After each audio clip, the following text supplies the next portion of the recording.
So, prokaryote cell is the first form of life on Earth, and consider single cell that lack membrane-bound nucleus and mitochondria, or any other organelles in cytoplasm except ribosomes. Hence, prokaryote cell divisions occur mainly in binary fashion such as bacteria, as mentioned in next slide.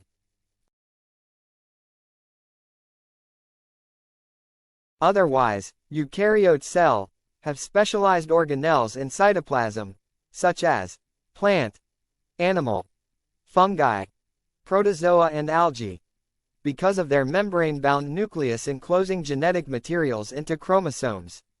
Therefore, eukaryote cell divisions occurs by mitosis and meiosis divisions, as mentioned in next slide. Thanks for attention. Please like and share and subscribe Genetic Teacher videos and channel, and for any question, please write comment.